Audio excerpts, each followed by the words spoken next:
Hi friends, welcome to my channel. இன்னைக்கு நாம சப்பாத்திக்கு சூப்பரான ஒரு சைட் டிஷ் பார்க்க போறோம். சில்லி பன்னீர். அது எப்படி செய்யலாம்னு பார்க்கலாம். வாங்க வீடியோக்குள்ள போலாம்.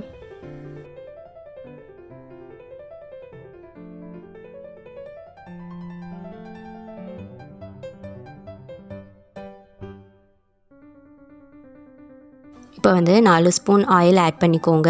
4 பச்சை மிளகாவை இந்த மாதிரி கட் பண்ணி வச்சுருக்கேன். இது நல்லா பொரிஞ்சதுக்கப்புறம் 2 நல்ல பெரிய சைஸ் வெங்காயம் அதை வந்து இந்த மாதிரி க்யூப் சைஸில் நம்ம கட் பண்ணி இந்த மாதிரி நம்ம ஆட் பண்ணிக்கலாம். வெங்காயம் வந்து நிறைய நேரம் வேக வேண்டாம். வெங்காயம் வந்து க்ரன்ச்சியாக இருந்தால் தான் இது நல்லாயிருக்கும்.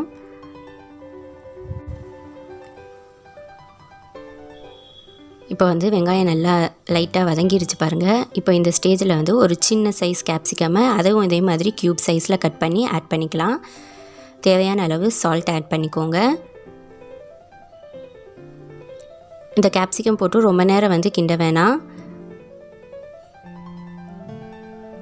இப்போ வந்து நான் வந்து இஞ்சி பூண்டு வந்து அம்மியில் நச்சு வச்சுருக்கேன். அதை தான் நான் இப்போ ஆட் பண்ணிக்கிறேன். ஒரு 2 ஸ்பூன் இருந்தால் போதும் இஞ்சி பூண்டு பேஸ்ட்.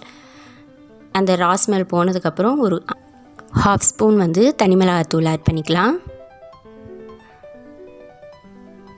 லைட்டாக தண்ணி ஆட் பண்ணிக்கோங்க. ஒரு 1/4 டம்ளர் அளவு வந்து தண்ணி இருந்தால் போதும்.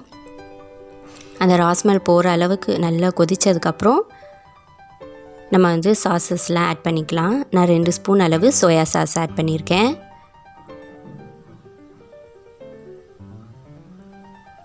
1/2 ஸ்பூன் அளவு டொமேட்டோ கெச்சப் ஆட் பண்ணியிருக்கேன். இதை நல்லா மிக்ஸ் பண்ணிக்கோங்க. ஒரு கிளாஸி டெக்ஸ்சர் வரும். அப்போ அந்த ஸ்டேஜில் வந்து நான் எடுத்து வச்சுருக்க குட்டி குட்டியாக கட் பண்ணி வச்சுருக்க பன்னீர் ஆட் பண்ணிக்கலாம். பன்னீர் வந்து நான் ஏற்கனவே ஆயிலில் வந்து நல்லா சும்மா லைட்டாக வதக்கியிருக்கேன். அதை சொல்ல மறந்துட்டேன். அந்த மாதிரி வதக்கிக்கோங்க. வதக்கி நம்ம வந்து பன்னீர் ஆட் பண்ணுங்கள். டேஸ்ட்டாக இருக்கும். இந்த சில்லி பன்னீர் வந்து ரொம்பவே டேஸ்ட்டாக இருக்குங்க. சப்பாத்திக்கு, பரோட்டாக்கு இதுக்கெல்லாம் ரொம்ப சூப்பராக இருக்கும். ஃப்ரைட் ரைஸ்க்கு இன்னும் சூப்பராக இருக்குங்க. இந்த மாதிரி லைட்டாக கிளறி விடுங்க, இல்லைன்னா உடஞ்சிரும் அது. இது வந்து பன்னீர் மட்டும் இல்லை, எக் சேர்க்கலாம், சிக்கன், அதுக்கப்புறம் காலிஃப்ளவர் இது எல்லாமே சேர்க்கலாம். நான் ஏற்கனவே எக்கில் எப்படி செய்கிறதுங்கிற வீடியோ நான் ஏற்கனவே போட்டிருக்கேன். டிஸ்கிரிப்ஷன் பாக்ஸில் லிங்க் கொடுக்குறேன், பாருங்கள். இந்த சில்லி பன்னீரை வீட்டில் செய்து பார்த்துட்டு எப்படி இருந்துச்சுன்னு உங்கள் கமெண்ட்ஸ் எனக்கு கண்டிப்பாக சொல்லுங்கள். என்னோடய சேனலை புதுசாக பார்க்குறவங்களா இருந்தால் லைக் பண்ணுங்கள், ஷேர் பண்ணுங்கள், சப்ஸ்கிரைப் பண்ணுங்கள். பக்கத்தில் இருக்க பெல் ஐக்கான் கிளிக் பண்ணி ஆளுங்கிற ஆப்ஷன் கொடுத்துக்கோங்க. தேங்க்ஸ் ஃபார் வாட்சிங். இன்னொரு சூப்பரான ரெசிபியோட நெக்ஸ்ட் வீடியோவில் பார்க்கலாம். Have a nice day.